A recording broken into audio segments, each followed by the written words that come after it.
After a breakdown in communications between the Crystal Palace board and Oliver Glasner, it was up to the Crystal Palace board to come up with a new manager to help Crystal Palace through some of their darkest times within their history.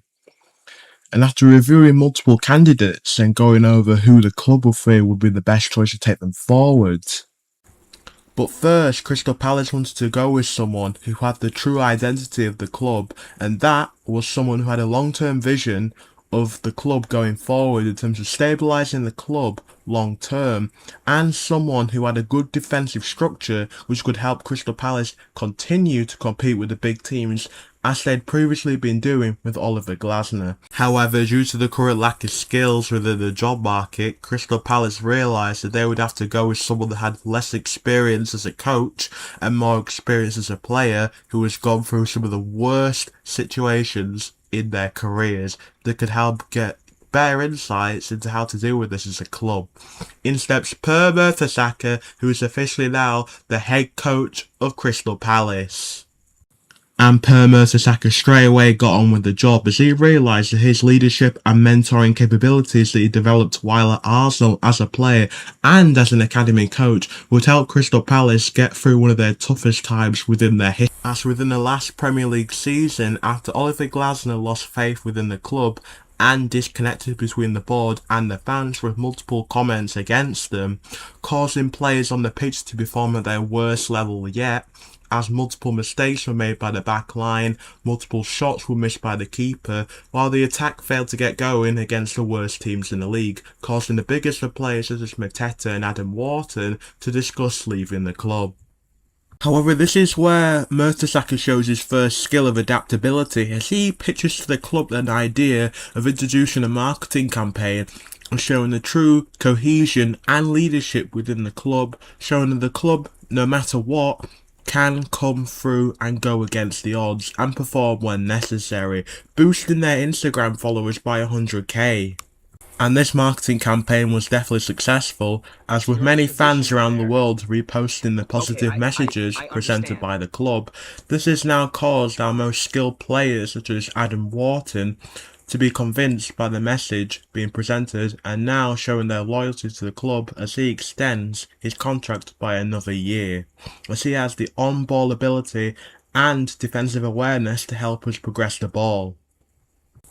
However, despite this marketing campaign, Mertesacker still wasn't convinced and considered leaving after the team's struggles and fan backlash due to his ambitions no longer aligning with the club's direction, forcing him to force his way out the club in a £49.1 million deal.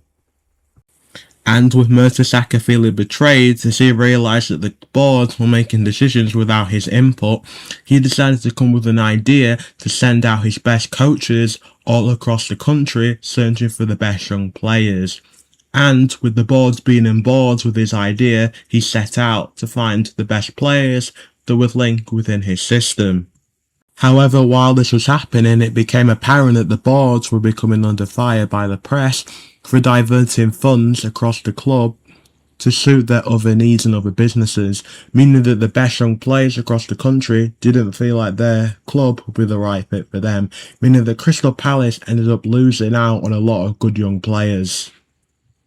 However, when Crystal Palace actually managed to land one of their young transfer targets, Jairzinho Malanga, a young expressive winger that likes to play direct attacking football, the fans were outraged, and they felt like that once again they had been betrayed and that Mertesacker didn't have the skills to manage the club and the board. Although this will give Mertesacker his best chance to show his second skill early, leadership, as despite the actual excitement of the Premier League season beginning as Crystal Palace would get on to their first game against Brentford, the fans spent the first part of the game heckling the new signing, Jairzinho Malanga, who started on the left wing ahead of Jeremy Pino.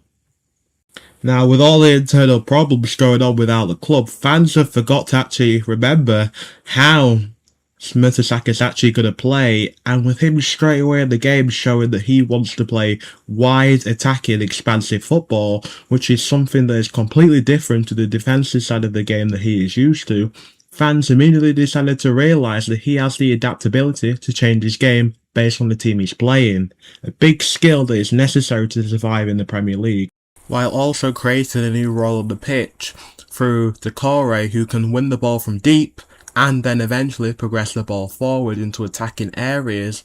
And as Brentford tried to get control in the match here, they build up. Oh, but it's stolen back by Crystal Palace. It's Malanga. It's Larson. 1-0 Crystal Palace. And it's a big goal for the new signing from early in the window. George Larson gets the goal and Mertesacker. It's a big goal for his club, and it's Jorginho Malanga that gets an assist on his debut. That is such a big goal for a young player. And it gets from bad to worse as Adam Wharton breaks through. It's Wharton! It's 2-0 Crystal Palace! And they are running riot on the first game of the season as Adam Wharton professes his loyalty to the club. That is a brilliant strike from the English youngster, and he might be forcing his way into the England squad at the end of this season. And despite a goal from Brentford to make it 2-1, Palace show that no matter what, they know how to close the game in the Premier League. Stolen by Brentford, but it's been nicked again by Pino, who's just come on. It's Pino! It's 3-1 Crystal Palace!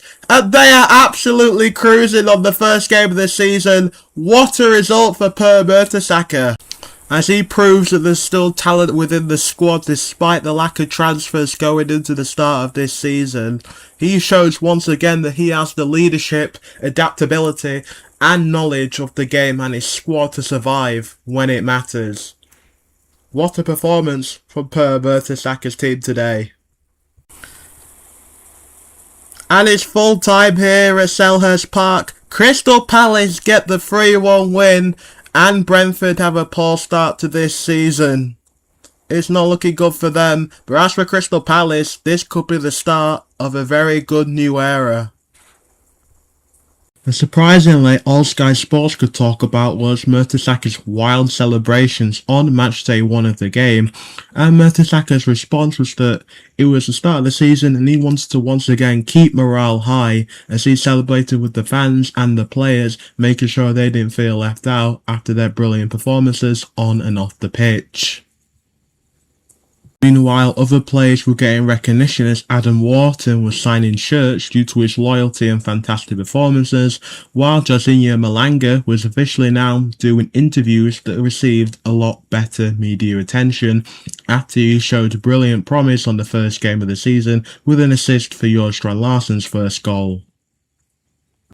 Now, as we wrap up, the board now have a big task on their hands, and they have a decision to make on how Crystal Palace approach the rest of the transfer window, with a couple of days left after they play Chelsea on match day 2, so the board have to go with a decision over who they end up signing in the transfer window, whether it is big players or they stick with a youth-focused policy. So find out next time what players will leave the club, what players will sign for the club, and what chaos will ensue for the next 4 or 5 games in Crystal Palace's season.